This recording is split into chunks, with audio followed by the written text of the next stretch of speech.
বন্ধুত্বৰে নাজৰি বন্ধুত্ব জীৱনৰ সুখ দুখৰ সমভাগী, কিন্তু ল'ৰালিৰ বন্ধুবোৰ এতিয়া বহুগুণেই বেলেগ হ'ল।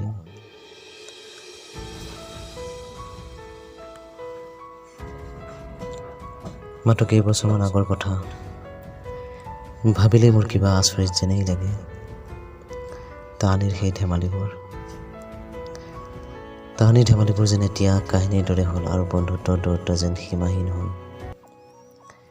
এতিয়াও মনত পৰে মাৰ্বল গুটি খেলি পাৰ কৰা দিনবোৰৰ কথা। সেই দিনবোৰৰ মজাই সুকীয়া আছিল। নাছিল কোনো চিন্তা, নাছিল কোনো আৱেগ। মাত্ৰ এটা কথাই কৈছিলোঁ, মা মই খেলিবলৈ যাওঁ। আকৌ জানো ঘূৰাই পাম সেই আনন্দময় দিনবোৰ, গধূলি লাইন গ'লে লেমৰ পোহৰত পৰি পাৰ কৰা দিনবোৰ।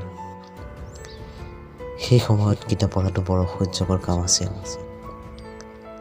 এতিয়া ভাবিছিলোঁ সৰুতকৈ হয়তো ডাঙৰ হৈ বেছি ভাল লাগিব, কিন্তু এতিয়া বুজিলোঁ ডাঙৰ হোৱাতকৈ সৰু হৈ থকাই ভাল।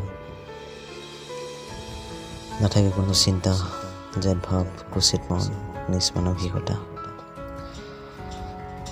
বন্ধুত্ব প্ৰেৰণাৰ অন্য এটা নাম, অচিনাক্ত চিনাকি বন্ধু, আৰু বিপদৰ প্ৰকৃত বন্ধু চিৰযুগমীয়া হৈ ৰয়। সময় পাৰ হৈ যায়, কিন্তু মনত ৰৈ যায় সফলতা আৰু বন্ধুবোৰ।